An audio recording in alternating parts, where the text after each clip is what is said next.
What's up, everyone? It's Jesse here. I'm here with another video for you. Thanks to everyone for your comments. This kind of thing really keeps me going, keeps me motivated.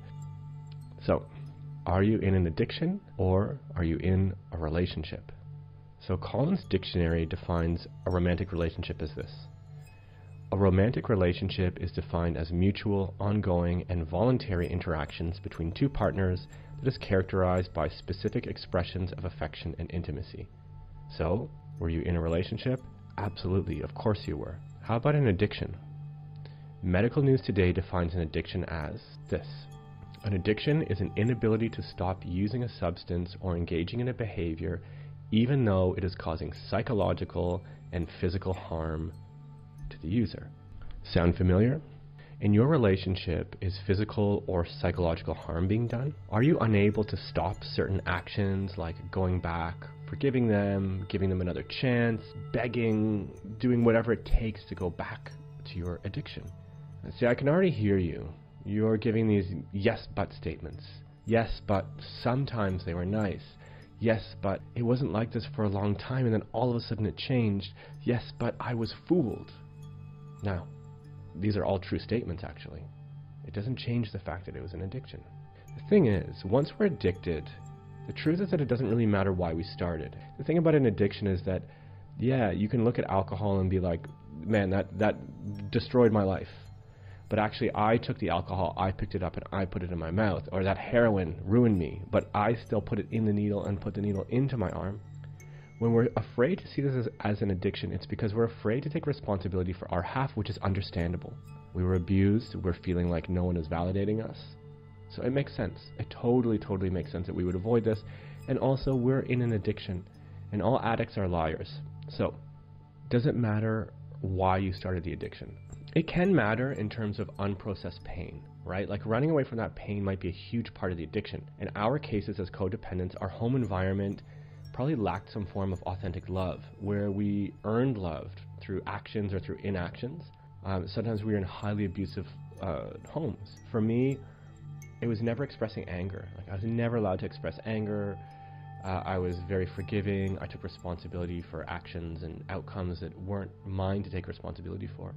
This brought me into this kind of codependent cycle, this codependent training. But even with this knowledge, nothing changed in my life. I knew that this is sort of where things came from, but it didn't stop me from re-engaging with exes or getting into new relationships. The thing is this, once you're addicted to heroin, to alcohol, to food, or to people, once you're actually in the addiction, your reward circuitry in your brain and in your body gets rewired towards that activity. You basically get to a point of no return. Whereas others could likely engage in that behavior without thinking so much. People could like snort a line of coke or eat a hamburger and a cake or have a drink of alcohol, but they don't become addicted. For some of us, these relationships are all we've known, and for others, they came later in life. It doesn't matter the origin. Once you're addicted to something, you're addicted to it, and you get to this point of no return where it's all or none. So anyone who's had an addiction to a substance, as I have, knows that the aha moment isn't enough. I was a cigarette smoker for 15 years and I knew it was bad for me. And there were times when I could remember like, oh, I think this is why I smoke, or I think that's why I smoke. But none of it took me out of the addiction. The truth is that I knew it was bad for me, but I couldn't imagine life without it. Doesn't that sound familiar? I knew it was bad for me, but I couldn't imagine life without it. It seemed impossible as a smoker to walk down the street, talk on a phone, have a coffee, feel stress, feel joy, feel boredom without a cigarette. This was my addict mindset, and until I was out and living a smoke-free life, I couldn't really understand. The whole time I was in a cage, I was a prisoner, I was helpless, and I didn't really understand the addictive thoughts and the addictive thought patterns. I couldn't see the truth from the false. Other ex-smokers could look at me and say, no, Jesse, this is your addiction talking, and this is, like, this part actually you're right about, and this part you're totally wrong about. I had to just trust them. This is the same thing with a 12-step program, is you just kind of trust your sponsor, or you trust the process because you are in an addiction and you don't really know life outside of it, or at least you haven't for a long time. So I'm going to read a little bit more from Medical News Today, okay? And they're talking about the symptoms of addiction. It's from the same website. And I'm going to read each one, and I'm going to comment on each one as I read them. Okay, so significant amount of time spent using substance or engaging in the behavior. So we need to think of this as engaging in a behavior. and specifically a codependent behavior. Now, in your relationship, it doesn't mean every action you did, every day, every waking hour, and every waking minute, you were acting codependently. I know you weren't. I know there was times you're putting your foot down. I know there's times when you didn't have the need or desire even to do that. But the fact is that there's a significant part of the relationship where you're acting codependent, and codependent just means you are carrying the weight. You are carrying the weight for their moods, right? Your feelings and their feelings were your responsibility. Your actions and their actions were your responsibility, right? The consequences of your behavior and their behavior was your responsibility. This is the codependency. It doesn't mean it was happening all the time. There's probably times when they were taking responsibility too, right? This is where we go, well, maybe it's not an addiction, but all addictions are like this, you know, where you're not always taking the substance. Inability to quit using or engaging in the behavior. So come on, all of us, if you're on this YouTube channel, it's because you don't really know how to quit. Even you're out of it and you haven't quit the obsessive part. Inability to fulfill obligations at school, work, or home. Okay, so how much has these relationships messed up your school, your work, or your home life? Relationships or social problems. So of course, your major relationship with this person, it's affected, but that doesn't really count. It's your relationships outside of this, right? With your friends, with your family, at work, with colleagues. These are devastated in some cases. You have an increased tolerance. So this is really interesting. So if I'm a gambler and I get really into it, gambling like 1 cent or $1, it's just not enough. Once I've gambled thousands, I only want to gamble thousands. Once I've gambled millions, I only want to gamble millions. I want to get back up to that. I want to get to these all or none situations. With drinking, we know that this increases over time. As a former cigarette smoker, hey, I know that by the time I quit, I was smoking a pack a day, sometimes more. But most of my smoking career, it was half a pack. So our tolerance increases, and it's the same with abuse. Your tolerance to the abuse has increased over time. You put up with way more now than you did before. The betrayals have also gotten worse, and you've kept going back. That's why we think back and we go, oh my God, I wish I'd left during that first betrayal and been smarter, because it wasn't so bad. But now I'm fucked, right? So we have increased tolerance as well. Withdrawal symptoms upon quitting. Hey, you're online, you're here. I know, I went through them too. Previously enjoyed hobbies abandoned. Isn't that sad? Because we become obsessed over it. Even if it's your partner telling you and putting down your hobby and telling you not to do it. I mean, we're still volunteers. Remember, we're in a relationship. Relationships are voluntary. But we drop a lot of our things. I dropped a lot of my hobbies and my interests in my last relationship voluntarily. I was just so obsessed with the relationship. I just was so obsessed over it. It became number one. I lost myself. I truly lost myself. So I hope from this list you can conclude that you are in both a relationship and in an addiction. In 12-step recovery, we frame addictions as having two parts. Okay, so one is physical, the other one is mental. I'll explain both. So one is having some kind of physiological weakness to the substance. Like they think now that alcohol, for example, maybe that some people's livers don't break it down in the same way, so it creates a craving to keep drinking. Whereas with other people, this doesn't happen. A lot of alcoholics were alcoholics from like their first drink ever in their life. Others developed it. For cigarette smokers, something like 50% of people with ADD or ADHD were or are cigarette smokers. So that's interesting. We think ADD is a lack of dopamine in the brain, and cigarettes are full of dopamine. Now, for codependency, I've thought about this. Maybe it's something like an early reward system for compliance, or we're higher in trait agreeableness. So if you look at the big 5 personality traits, I think one day I'll do a video on that. There's one trait called agreeableness, and it's basically putting other people first, being a bridge, being a really good team player. Now they think we're born with these personality traits already ingrained in us, and so maybe as a codependent you're more likely to become codependent because you're so agreeable. Maybe we're more likely to go after rewards based on our agreeableness because it's just more part of our personality. So again, number one is there's some kind of physiological thing in your body, in your brain, that set you up for this addiction before you met it. Number two is a problem with an obsessive mind. So the mind is obsessed over a substance or a behavior, and we can't get out of the thinking. So the smoker craves a cigarette, and their willpower is easily broken by it because very few of us can remain vigilant 24/7, 365. The gambling addict can carry money in their wallet and they're fine. But as soon as a situation arises to place a bet, they're helpless. Just like us, we can be around people and interact with people, but as soon as we're in some kind of codependent relationship and the cycle begins, it's over. Now, this is the obsessive mind. It will obsess over something until it can get it again. For many of us, once we are discarded or the final discard, we're stuck in months or years of rumination. So how do we break this obsession, right? I mean, if we admit, okay, yeah, I'm an addict. Okay, great, Jesse, yeah, I see.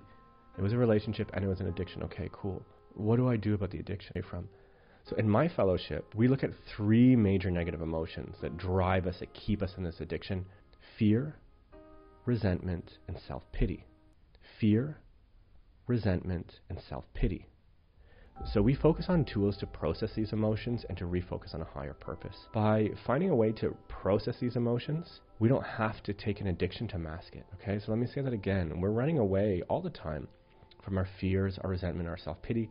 And if we can simply find a way to process them, then we don't need our addiction. We don't need this thing outside of ourselves to kind of mask it, because clearly it hasn't been working. So let's talk about each one. So first of all, fear. Fear is a big driver.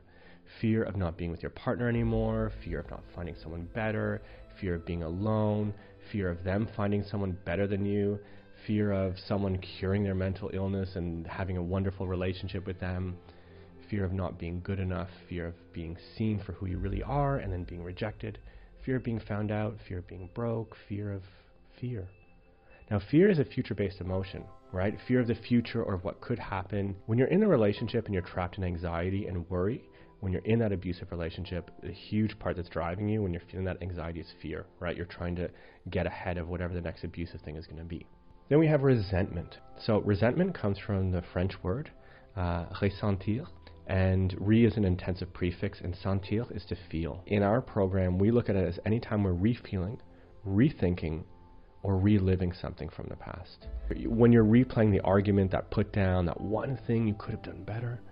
When you're trapped in rumination about the past, it's largely resentment. Okay, so you resent the other person for not hearing you, for not seeing you, or for not feeling a certain way, or not acting a certain way, not being a certain way. So if fear is about the future, then resentment is about the past. A lot of our rumination is trapped in resentment and in fear. Okay, it's a mixture. When we're trying to replay and rewrite the past to make a better future, like if only I'd done this, then this would have happened and now we would be happy and we'd have this perfect future. We have this whole thing, we're having this rumination and there's a resentment and a fear embedded in each other. But underneath a lot of this is simply the resentment. So for many of us, we've had a hard time expressing anger, especially when the stakes are high, like in a relationship. I know for me that's true. But once it's over, once the final discard seems inevitable, once it's actually happening, when the stakes are low, when all is lost, our resentment comes up, rears its ugly head, and we turn our exes into devils and we attack them directly, or we smear their name online or to friends. Finally, our true resentments we've been holding in are coming out. But it means they were there the whole time, because to stay in these relationships, we've had to suppress our resentment, right? We've had to suppress this and suppress this and suppress this. We've suppressed it because, of course, we always had the fear of losing this person. And so again, you can see how the resentment and the fear is keeping you in the relationship all the time. Well, let's talk about the third one, because this is also keeping you in the relationship and in the obsessions afterwards, which is self-pity. So if fear is about the future and resentment is about the past, then self-pity is about the present and the infinite. I'm such a loser. I am a loser. I am a loser is an always statement. I could say I'm acting like a loser. Okay, well that's like now, but I am a loser. This is past, present, future, always. I'm so awful. No one has ever loved me. No one will ever love me. And these are always statements. I always make a bad decision. This is where we define ourselves as shameful, unworthy beings. Once we've exhausted our resentments and our fears, we realize we can't solve our past or our future. Everything becomes hopeless. So we get to a point where, especially after the final discard or during one of the discards, where the resentment from the past is doing nothing to stop us from leaving this person, even though we know we should be angry at them. And our fear of being alone is now real. Seems like we're going to be alone. We can't do anything about the future or the past, and now we're stuck in this present, this always feeling of self-pity. Self-pity is dangerous, because where we are most likely to be self-destructive, it's when we will lose our job, we can kill ourselves, we can take revenge, we can pick up a new addiction, we can go back to our current addiction, we can beg for the person back, we can go back into abuse. And the thing is, with any addictive process, we're so prone, once you go back into it, you're back into it. There's nothing you're going to do to change that. So these three negative feelings of fear, resentment, and self-pity are the core of what drives us into the arms of an addictive substance or behavior. We're looking for something outside of ourselves to feel better inside of ourselves. We're looking for something outside of ourselves to feel better inside of ourselves. During the infamous love bombing state, did you not feel complete acceptance? Did you not feel a lack of fear of the future? Was your self-pity not extinguished? Can't you see that you are always seeking relief from these painful emotions? That's it. That's all you were doing the whole time. It makes sense you would stay. It's completely logical even while it's crazy. Instead of injecting heroin, you found a heroine. You saved them and you served them in hopes that they would also save you from your inner tragedy. This is the codependent paradox. In the codependent world, no one takes responsibility for their own feelings. Everyone is here to save everyone else's feelings. Look, it's kind of a beautiful dream, right? If we're all there for each other, but it lands us in codependent relationships with abusers, other codependents, into addictions. So if you can see that the drive you have to watch this video is because you're in self-pity or fear, perhaps resentment, then you're looking for soothing. Right? If I can tell you that your ex was unfixable or crazy or terrible, then maybe you can get rid of your fear of not being with them and your self-pity of it was all your fault and I'm such a loser and I'm such a bad person and I'm so unworthy of love. Say, no, they do this to everyone. Oh, okay. Great. It's not just me. But if you've noticed, watching these videos only gets you so far. It only relieves the pain temporarily. Because at least at first, it's what reminds you that, yeah, the scorpion has stung you several times and will sting you again. Right? This is why we have the hard time letting go of the resentments. We think we need it like a shield. So it makes sense to hang on to the fear of being with them again and the resentment, because how else would you stay clear of this addiction? But what happens when the drug shows up again? Of that very specific person or someone else just like them? See, when we're using the fear to stay away and the resentment to stay away, we're still stuck in fear and resentment. So we still have this empty hole inside of ourselves. So when they show up again, oh my God, I've been obsessing about why you're so horrible, but you seem so great right now. I've been obsessing over you. This is a problem, right? So 12 Steps promises a recovery where you don't have to continually remind yourself that something was bad. You can remember it. You should. But you don't have to obsess about staying away because it's a program of action. It's not just these aha moments. You're using daily tools to actually remove the fear, the resentment, and the self-pity so that you can get out of the obsession. I'll explain in another video how that works. If you're in an addiction and you need to get out of an addiction, the first step is seeing that you're powerless over the thing you're addicted to. In this case, it's a particular person. This is why websites everywhere advocate no contact, because you're powerless. This is also step one in recovery. I'm powerless. Right? I came to realize that I'm powerless over, in AA it was alcohol, but in this case it's over my ex. Now, it's okay to be there. It's okay to be there, like it's okay to be powerless over them. Because actually the other steps get you into a place of power. We're so afraid as codependents, as people, as these victims of abuse, we already feel so powerless that we're like, man, come on. I want to have some power. What do you mean? And we use our fear and our resentment as a way to feel powerful. Actually, we're not. We're still in our addiction. It's just that the anger feels powerful. Right? The anger, especially the resentment, right? That's where I feel powerful now. We hold on to the resentment because we think it will give us power, but it doesn't. Power is not having to obsess any more about them. Now, this isn't to minimize the relationship aspect. I want to be clear about this. You still had a relationship. So I can look back on my exes, and I'll just use my last ex for example. I can see both of our projections, right? Because as an addict, I'm also a liar and I also project. Otherwise, I couldn't keep justifying to myself why I stayed. So I started to build up little lies, like, oh, I didn't really see the red flags early on, or whatever it was. I had to build some of these lies, which means that I was projecting. Even when I'm minimizing, I'm projecting, right? Now, I was powerless at the time, but I didn't see it, so I don't have to stay in self-pity about it. I wasn't in a 12-step program yet. How could I know? The person I was with is a real person. Someone I love and someone I was in love with. We had real connection, and we also had a projected connection. We had real fondness for each other, and we also had projected fondness. Can you see? I don't need to put things into an extreme. I can see both the addiction and the relationship. This is what 12-step freedom is all about. Yeah, you were in an addiction ending in a relationship.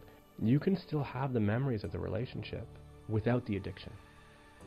So you can still look at them and feel fondness and have a nice memory, but you don't have to be in it in an addictive way. This is what 12 Steps promises. Check out my Reddit. You can message me directly. I am happy to hook you up, to connect you with different codependent anonymous fellowships. Find the one that's right for you so you can get into recovery. I wish you all healing. Thank you.